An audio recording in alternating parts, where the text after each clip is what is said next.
Alrighty, so for me, I always like to do, if I can do two shows a day, I love to do it that way. So I had Carrie Anderson on this morning. Everybody can watch it up there on the page. It's very short to the point, but I've had her on before, so I didn't want to go on repeat. Just recapping. But tonight I am joined by Darnell Duff, play-by-play guy for the Dauphin Kings of the Manitoba Junior Hockey League. Thanks so much for again making the time. It's awesome as I see if I'm recording, which I am. Yeah, no, of course, Steve. Pleasure's mine. Thanks for having me. Yeah, no worries. So, um, it's been a bit of a crazy year. It always is kind of in the MJHL. Lots of things are happening. I mean, an observation I've noticed is I looked at the standings there before I interviewed Tyson Ramsey, and I was like 29, 10, and 2. And then you have the Naperville Nighthawks. They wrote the ship yesterday, but things seem to be tightening up. Yeah, I think there's a lot of teams in this league that think they have what it takes to win a championship. I mean, you look at the East. You mentioned Niverville sputtering a little bit as of late. Portage, that's a really interesting story. I'm sure we'll get into that more. Steinbach, Winkler, who I think is one of the best teams in the league, especially after adding guys like Riley Fiquette and Ethan McTavish getting back last year. The goaltender of the year in the regular season in Liam Ernst struggled in the playoffs. And then you go over to the West Division, currently being run by the Verdun Oil Capitals because they're a team that's just on an absolute mission. They're 15-1-2 in their last 18 games. They've pulled away from the pack, but even you look a little bit lower in the West, second through fourth, there's only 4 points separating three teams. Mhm. And all three of those teams not clinched so far, but Swan Valley's a pretty decent amount of points back, 14 behind Nipawa. So I think even you talk about those West Division teams, they believe if they get hot at the right time, that they can go on a run too. Definitely. And then I looked at the top 10 in scoring. There's two to three Weiwei Sakapo guys in there too. And that's again, that's not usually the norm, and I think that's good. I think it's good to have variety. It's more than the Portages and the Steinbacks. It gives again credibility and variation to the league, if you will. Yeah, 100%. I agree with you. Spot on. And I was at their game yesterday, I guess Monday for Louis Real Day. They played Mhm. against the Kings. It was free entrance. The arena was absolutely packed. I've been calling Kings games now for 9 years, and that was the most well attended game I've seen at the arena complex. And you talked about two players in the top 10 scoring. Sebastian Hicks, he's got 36 goals. Ben Roulette has 23 goals and 39 assists. You talk about how good Verdun has been playing in their last 18 games. Weiwei Capo nearly just as good. They have points in 12 straight games, including when they got a point against Steinbach just shortly ago. They've won 6 straight games. They're getting really good goaltending. They're deep up front. Of course, when you have two guys in the top 10 in scoring, you're going to have a lot of success. It's a Wolverines team that I think were pretty disappointed and underwhelmed with their start of their season, but they're certainly hitting their stride and in a real good opportunity to get home ice in the first round of the postseason. Yeah, I mean they had a great end to last year, and again in the MJ and in junior hockey in general, there's always turnover, right? And so how much of the main guys from last year carry over to this year, but they seem to have kind of rightened that ship. So I mean that's all good. I think the big surprise for me is the Northern Blizzard. You know, guys, they won the championship there in Dauphin, and I think it was triple overtime. Yeah, And don't remind me. I'm still having nightmares about that one. right, yeah, there are some things I try to stay. Yeah. So anyhow, I yes, the sports moments in our minds, in our lives that we don't want to recount. Um, But it's but I like that you brought up Northern Manitoba because I think this is probably the most drastic turnaround that I've seen in junior hockey. Like I understand you win a championship one year, you're going to graduate some top end talent mhm, and maybe go down a little bit the following year. right. But this year, like this is an epic proportion how poor the season has been for Northern Manitoba. only a couple of returnees from last year's team. They had started the season with a new head coach. He was relieved from his duties, so now some newness to that organization. Only 7 wins on the year, but the most shocking stat is they have not won a game on the road this season. They're 0-19 1-1 away from the Roy H. Johnston Arena. So it's something that I can't believe we're witnessing Mhm. how poor this season has been for Northern Manitoba. I expected things to change a little bit coming off a championship year and maybe the next year rebuilding back in for a few years down the line, but just shocking of what's going on right now in the pod with the Northern Manitoba Blizzard. Yeah, I mean most definitely. I mean the game here at Steinbach, heard the game was delayed, so it's like 8 o'clock, and then Michael Girl there, he's inbox. Oh, the Monarchs game is being delayed. I said, what? Well, we're at 8:30. Like I felt like it was at a bomber rain delay game, but they had they had some issues with the bus. Got a bus, got and then the second bus got stuck in the snowbank. Didn't have any time to warm up, and it was over. Like I think we got the pancakes, whatever, the 7 goals, and it's just I don't know. It's I don't know if the word troubling is the right word, but it's yeah, as you say, the it's been such drastic. I'm not even sure what to make of it.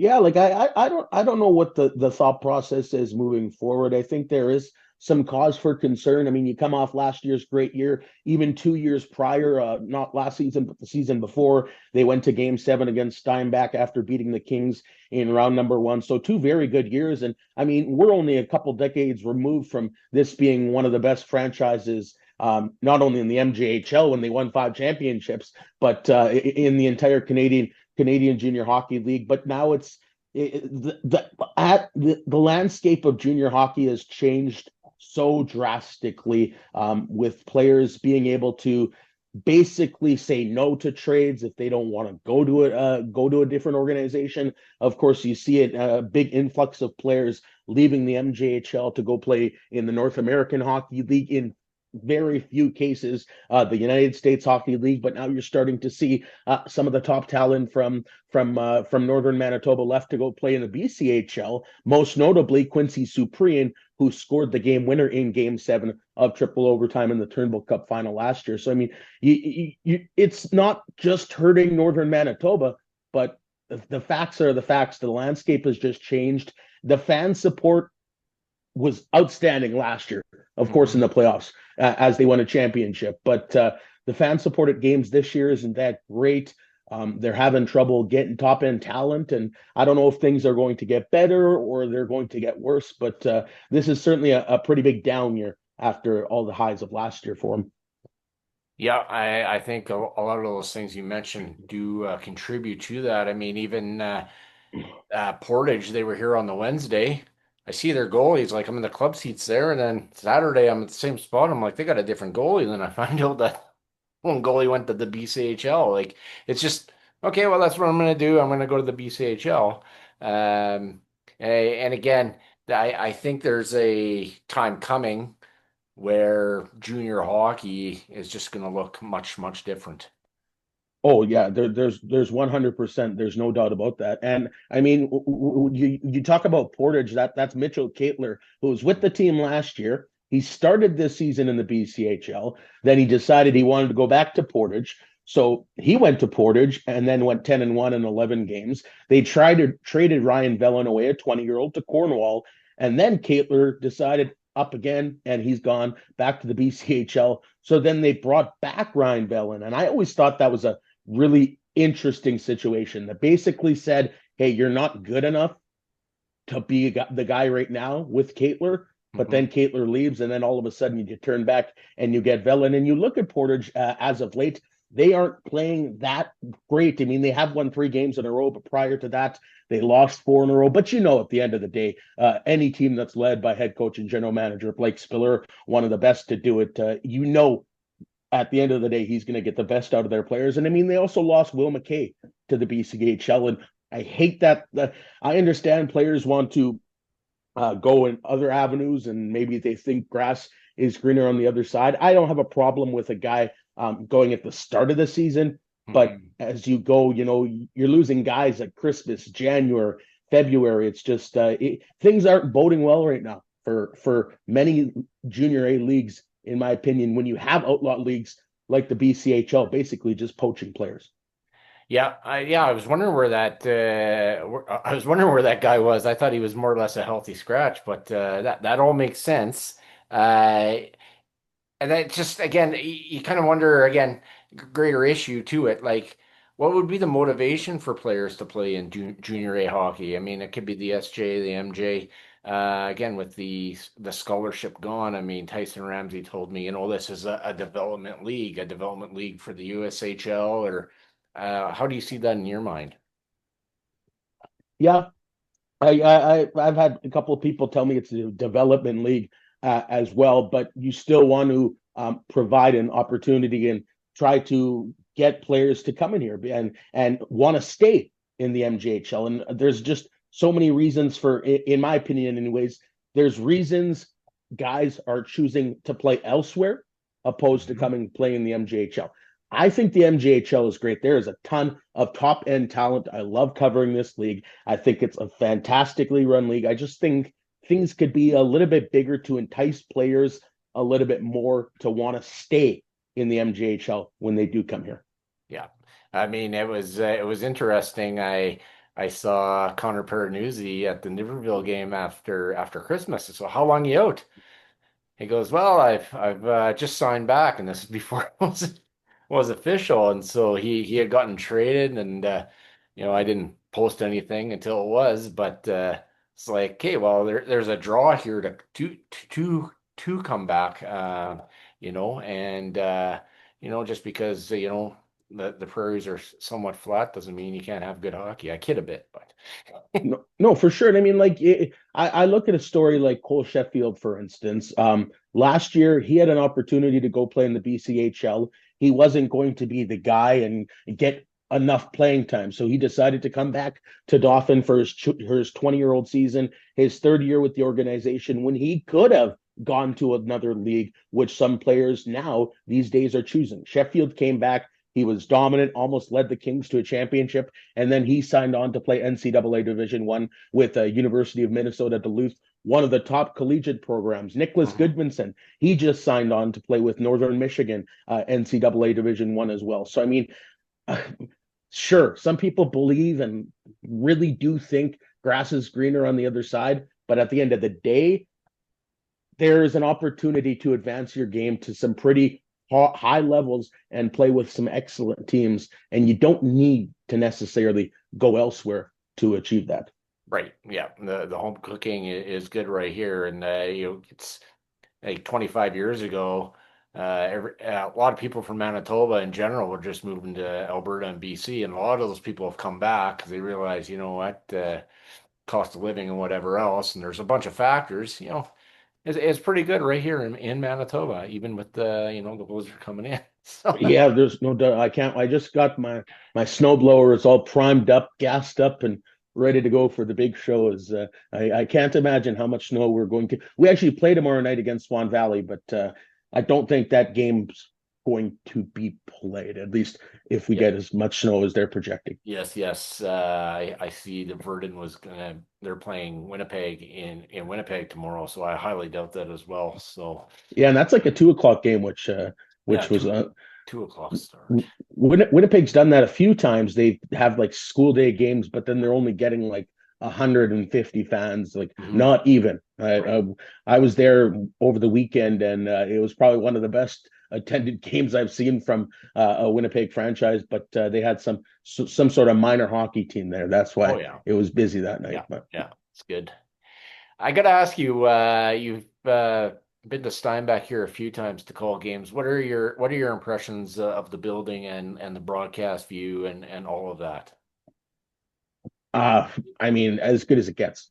Yeah. The arena is just immaculate. Like it is incredible, brand new, spotless. The volunteer, it amazes me the manpower that goes into putting together a Steinbach Pistons game. Like so many incredible men and women as volunteers, giving up their time.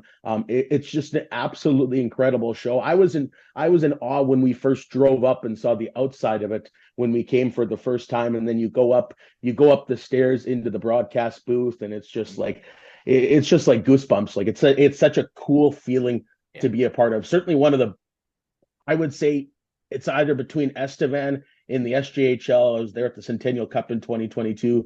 They have an incredible facility as well. But Steinbach, man, I know it was delayed a little bit, but they certainly they didn't cut any corners because that thing is unbelievable.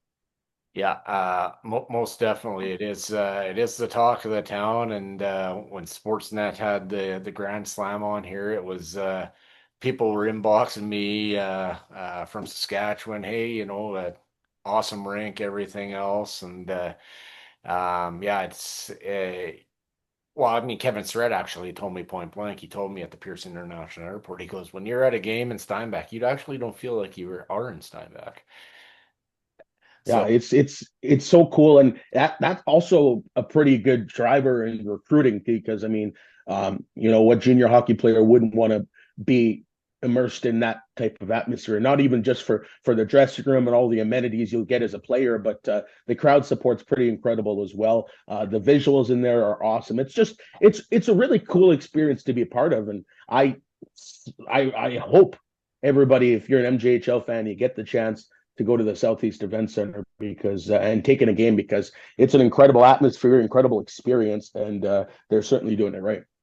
yeah, I mean, yesterday, I mean, there was almost 2,200 people there on Holiday Monday. Brian Munns walked by me. No, I didn't. I do not have an interview with him. I didn't have a chance, but it's like, hey, like people are coming out, and Yeah, Mark Chipman's going to be here for the Fire and Ice banquet. There was almost 2,500 people here for the Niverville game. I talked to a guy at noon. I talked to Pierre, uh, who's on the page. I talked to him at noon. He goes, Steve, I got the last ticket this morning because somebody had told me there's 400 to 500 seats available on the Sunday at my son's hockey tournament. I'm like, well, I better get some seats because you got the hockey tournament and then Niverville's coming, and to have yeah. almost 2,500 people, I mean, that is quite something. The novelty has not worn off, and I don't think it will for a very long time. Yeah, no, no, that's a special place, and I mean, it's just really cool to see. What is it like in that $80 million range or something Yeah, like it that? is. Yeah. Somebody Yeah, told me 130, and I had to quickly correct them. and But I mean, is the playoffs are starting to get close. We're only a month away, so the buzz is only going to generate more and more and more as the weeks go on. And we don't get the chance to play in Steinbach again in the regular season. Who right. knows? Maybe we'll in the playoffs. But I'll certainly embrace getting a chance to call a few more games in that rink. Yeah, I mean it's yeah, so with the playoffs starting, it's crazy. Most teams have played around 45 games, seasons about 56 games. 50 they always keep Yeah, beating it, right? 58 games this year. 58 games. 58. Yeah. They got the trade deadline, and then it just kind of goes. How do you kind of seeing it all kind of shaping up? I mean, there are the staples, but who can be the extra ingredient, if you will? Like as far as what teams I think are going to make a run, or Yeah, like do you think you know, like maybe a Nipawa or maybe a Weiwei or yeah, I mean, I from the West Division, obviously talk about the Oil Capitals, 31 wins. I think Weiwei Capo was gifted as the Kings have seen the last couple of games in the season. They're tied for second. Those are three viable options. I'm not sure if Nipawa is in the same level. I mean, they're only 4 points behind second place, and they can right. obviously win. They've won 24 games this season. But I think if you were going to tier the West Division, you have the Oil Capitals, who Hmm. are a little bit ahead and would certainly be the favorites if they went up against the Kings or Wolverines. But then you go over to the East Division. I'm really intrigued with the East and what's going to be an incredible final month of the regular season. I mean, Portage and Winkler are tied right now with 61 points. Portage has 2 games in hand, and then you have a pretty cool race for that top spot as well. Niverville has a game in hand. At one point, you thought the Nighthawks were going to run away with the division. things aren't happening that way anymore. They're going through some adversity, and you're going to go through adversity at some point. But the Pistons are only 3 points behind them, so it'll be interesting to see if Steinbach can claw their way back into the top spot in the East. Yeah, most definitely, and yeah, I mean to only have the two losses, you're like, like this is crazy. And then yeah, they've lost these four. They lost to Nipo on the Saturday night in Niverville, and then yeah, they were able to right that ship. And yeah, adversity is good, you know, and if you can. I mean, they do have they're strong on the back end. They're strong on, you know, they have three they have all good four lines. You know, I've watched them play against Winkler. They're tough and physical. So they've built a pretty good program there and culture there. I would suggest. Yeah, I mean, at the end of the day, you're not going to go 41, 6-1 without an extremely talented hockey team. But they've lost four of their last 6 games. They have Hayden Wennon, who is very likely to win the scoring race. He's up by 10 points. He's got 78. And you got to give a big shout out to Austin Dubinsky, the 20-year-old. The guy's dialed in. He's got 28 wins. But I give a shout out to their backup goaltender, who's getting an opportunity to play a little bit more as Dubinsky has been out. He's back now, but he did miss some time with an injury. But Ben Chornomits, he won his first 13 starts of the season. He had a shutout against the Terriers. He beat the Kings on Yuki night, was fantastic. He's got a 942 save percentage and a 144 goals against average. He's only a 19, so you'd think he'll be back next year to ride the ship for the Nighthawks. But yeah, that's just a really good, talented team, and they wear you down. They stick with you. They force a turnover. They make their game simple. They simplify their game, and they make their opponents fear them and make their games tougher than it has to be. And then all of a sudden, Niverville gets away on a 2-on-1 or a breakaway, and they capitalize more often than not. Yeah, I mean, you're describing exactly what I saw when they played Winkler in Niverville right after Christmas. It was a close game, but then a few mistakes, and they just dominated right at the end. And you know, a couple scraps later, and it was,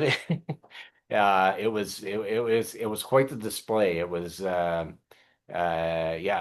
as you say, they force you into making errors and capitalizing on that, right? So, yeah, should be a lot of fun. But yeah, I agree that Winkler could be kind of the dark horse here.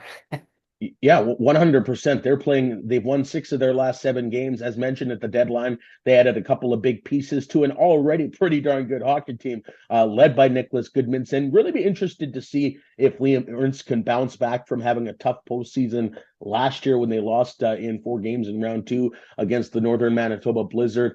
Winkler, they play tough.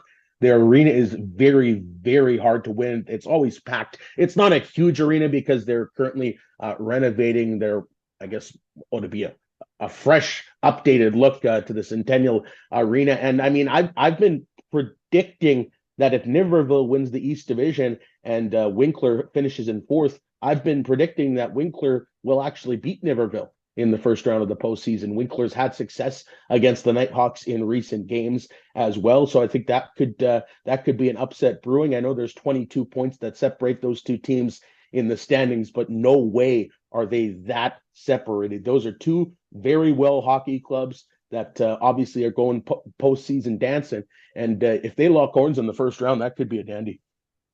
Yeah, it could be very much like last year. I mean they met in the first round there as well, and I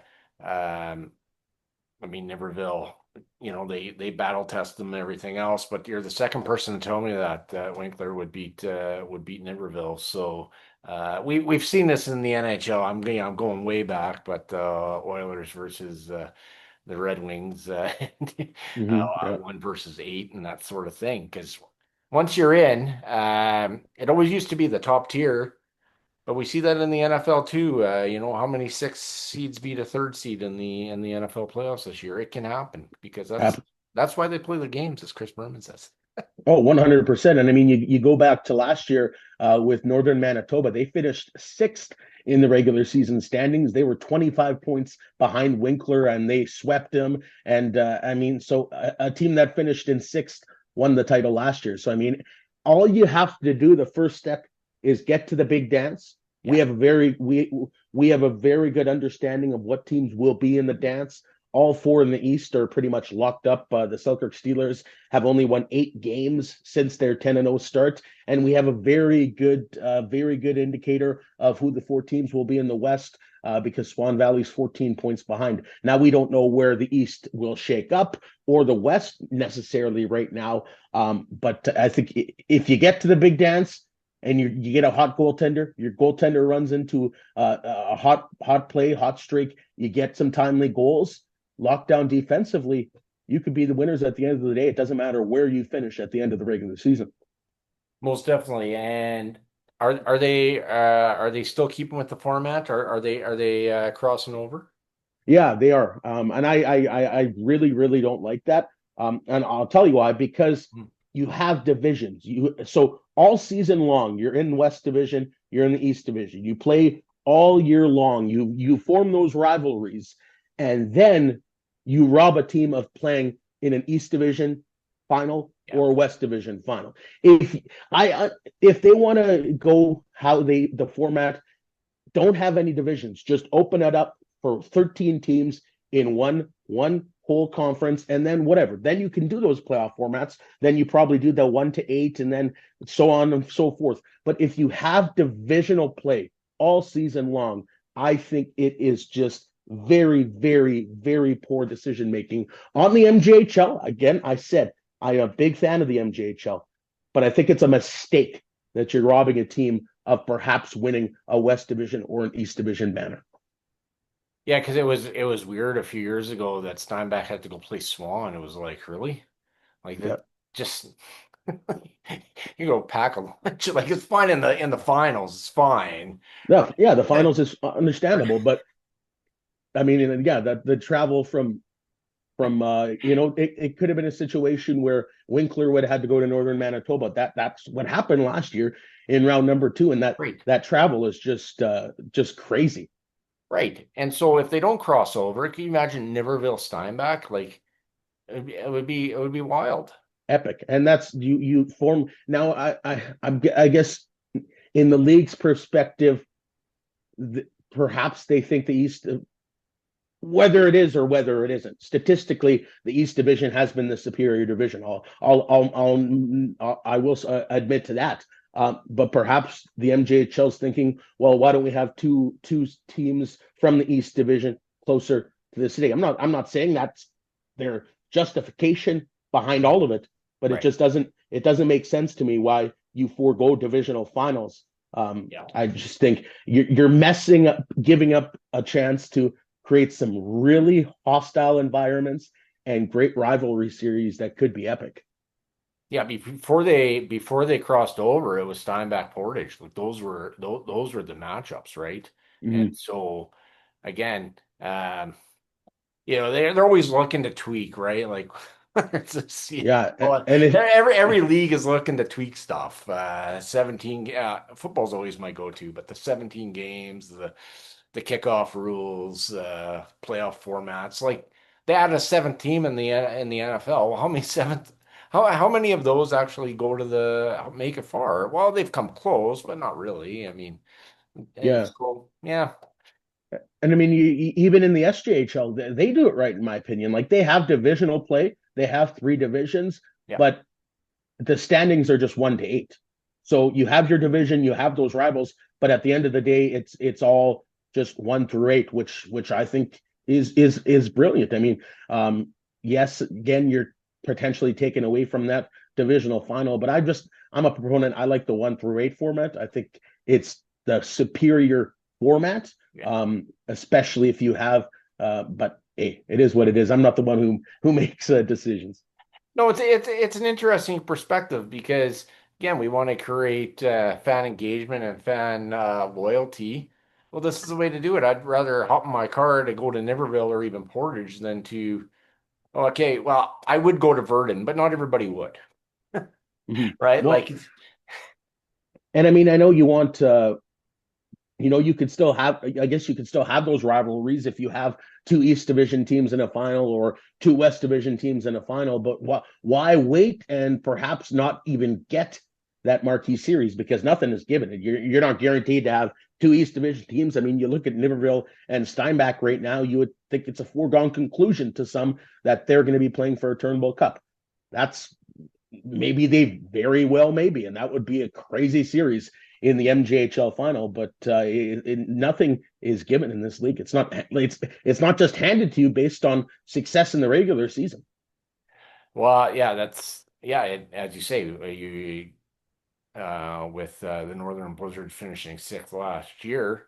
I mean, there was probably a lot of other teams that were probably, guaranteeing themselves and that sort of thing. We saw Steinbach being up 3-2 in 2022, and Dauphin won that game and then won the game here, right? In 7 games and went to Centennial Cup in an epic game 7. Yeah, and I mean, and back on northern Manitoba there, for an instance, they just got hot at the right time. Goaltending. Tate Timmerman was brilliant. Yeah. 18-year-old guy who has since played some Western Hockey League and in Warman in the SJHL. But I mean, he made 55 saves in game number 7. I mean, it just comes down to getting those hot performances at the right time, and that's why it doesn't necessarily benefit you a ton to finish first, second. Of course, it's nice, and it's a nice tip of the cap and a cherry on top. And kudos to all the teams that are near the top of the standings. But when you go dancing, just because you finish as a power in the regular season, it doesn't mean you're going to win a championship because the right team maybe just gets hot at the right time, and that's how you have playoff success. So at the end of the day, you're predicting Niverville Steinbach final, or I mean, what would be your upset? for sure there's a for well, I mean, for sure there's a chance that those two teams will play in the final. I mean, I think if Winkler plays Niverville in round one, Winkler is going to take out the Nighthawks. So I mean, that would obviously be a pretty sizable upset considering where they are. I mean, Winkler's still having a really good season. They've been hot as of late. They have 29 wins, but then you look at Niverville, they have 12 less. So, but yeah, sure, Steinbach and Niverville, that could be a final. That would be a great final. I mean, there's so much great elite talent on both of those teams. But this is just when it starts to get funny. The points magnify. Some guys are chasing records, and a King scored his first goal in his second season yesterday in that loss against Wayway Capos. So everything just starts to get a lot more important in the back half of February leading into March. And if you're a hockey fan, this is the best time of the year, I think.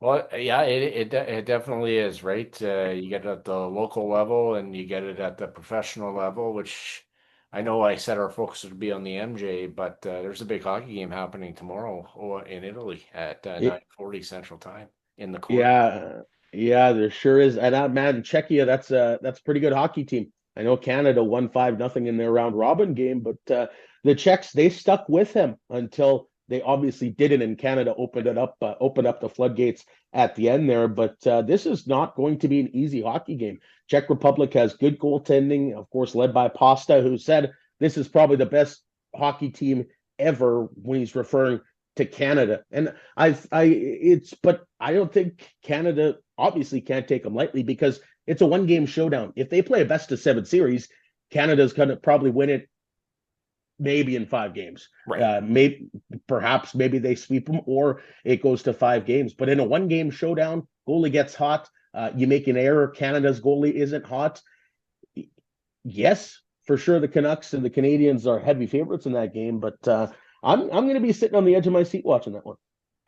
Yeah, I would definitely concur. I mean, they always showed the Czechs Canada game when in the shootout there in Nagano and Bob Cole, the late Bob Cole, no. And it's just like I still remember where I was. I was in my parents' basement. We were on our way to go to Youthquake in Caronport and didn't sleep the entire night, watched that game, and just it revels a lot of that. And as you say, they did hang with them, but they did pull away. But it's if Binghamton lets in a bad goal or there's a bad gaff, like I think they are fairly good defensively, and uh, Marchand's going to be back. Apparently, I don't know who's comes out. I don't think you take a Seth Jarvis out. He only going to play 6 minutes, but I don't know if you want to tinker too much. No, certainly not now. And I mean, I think even if Binnington does give up a couple of goals, Canada obviously has shown they have all the firepower. They've been dominant all tournament long. You have Connor McDavid, the power play, like that's just not even fair. Czechia has to stay out of the penalty box because if they have a barrage to the bin, they just have no chance because you can stick with Canada until you can't because Canada just seems to have that next gear and with all the talent on this hockey team. But with that also, I think comes some pretty big pressure. I mean, Canadians are for sure favorites. They have people saying that they're the best team, best Canadian team ever, and that's some pretty big pressure on your shoulders. Do I think they're going to crumble under that pressure and the expectations to beat Czechia? No. Would I be surprised if they lost? Also, probably not. But I certainly don't want to see it. No, I want to be kept busy to Sunday. I'm not even sure when that game is on Sunday, probably 11 o'clock in the morning or something like that. Uh, The final, yeah, I think it's at like 7 on Sunday morning. 7. Okay. I think if I check, I think I remember like 7:10 or something. You know, Early, that makes sense with the time change and everything else. yeah, because that's what like 6 hours difference there or something like that. Yeah, so, because we're at 9:40. It's something like that. Something like that. Yeah. Oh, that's gonna be me. Everybody in their cats are going to be up if Canada's playing in that game. It could be played at like 4:30 in the morning, and I don't think any Canadian hockey fan would miss that one. Well, I mean, that's how it was in Russia when in 2014. I think that was a 5 a.m.er. So it was. Yeah. I go in waves. Sometimes I'm up at 4:30, and sometimes I'm not. So we'll try to make it. I've been trying to do these 2 a.m. Olympics with the curling, and that's been a bit tough. So Yeah. Canada plays at 7 o'clock tomorrow morning, I think, seven curling o'clock. wise. Yeah, I'm Yeah. quite impressed with what Jacobs has been doing.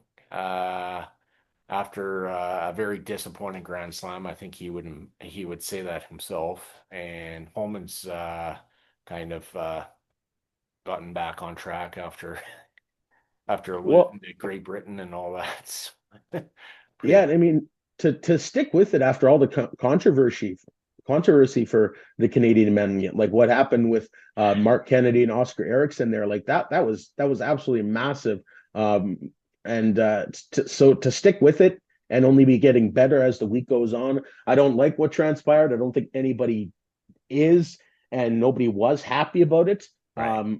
But I'm pretty impressed with how that Canadian foursome has stuck with it, and definite gold medal contenders. That would be pretty sweet. I mean, Brad Jacobs was retired from the game.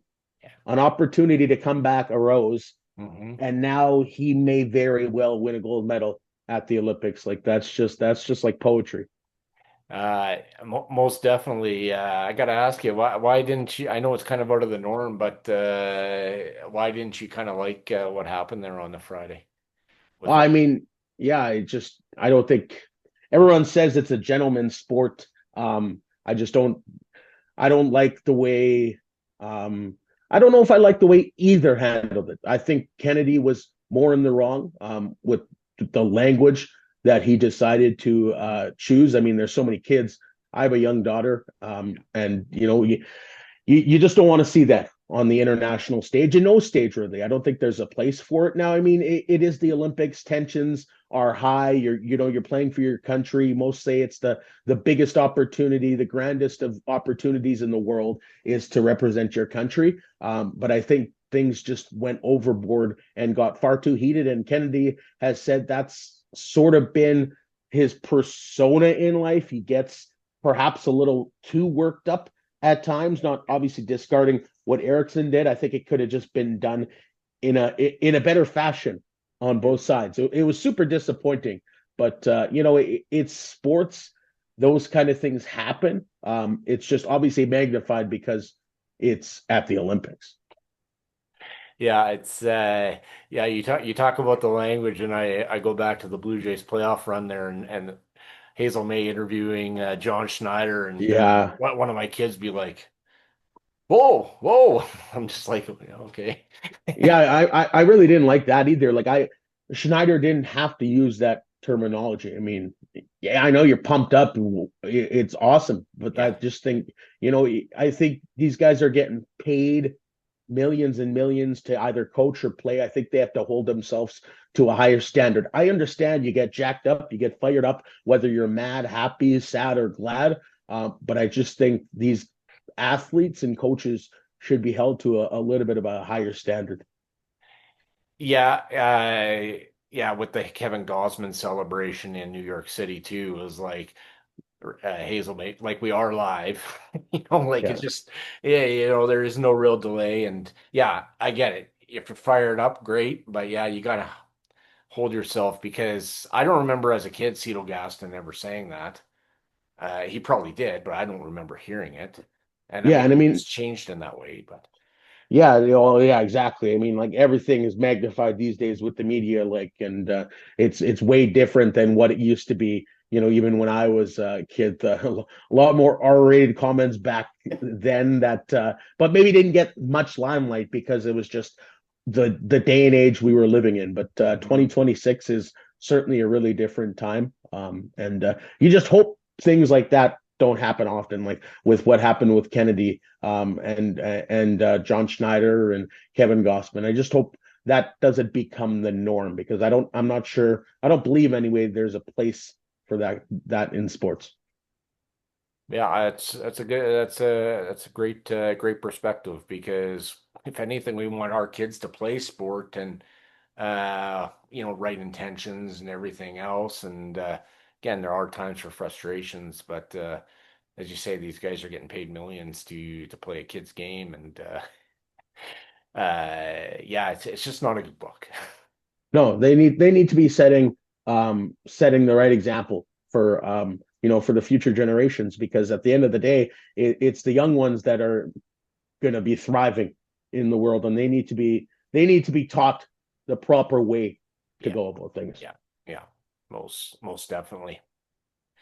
Good, good. Well, we've been going for about 45 minutes here. Was there anything else that you'd like to cover here, Darnell, that I haven't covered? No, I appreciate you having me on to chat sports. Always a pleasure of mine. I was looking forward to this. So I love this show. I think you're doing a fantastic job with the page. The engagement is only getting stronger every day. So awesome guest you have. So just Thank you. honored to be part of it. Thank you so much. Yeah. Yeah, anytime. And it's yeah, I love getting the perspectives because you're in the trenches and I go to the games and take that, but you're broadcasting these guys, you're in these rinks, you know more of the ins and outs. So I always love getting those perspectives on that. And you know what? Hope to see you in Steinbach in the spring. Yeah, I'd be okay with that if I had the chance to see you and head to the Southeast events, and it would be a treat for sure. Yeah, most definitely. Well, with that, go Canada, go tomorrow. And for everyone in Manitoba, hunker down because the snow's coming. And as I always like to say, God bless.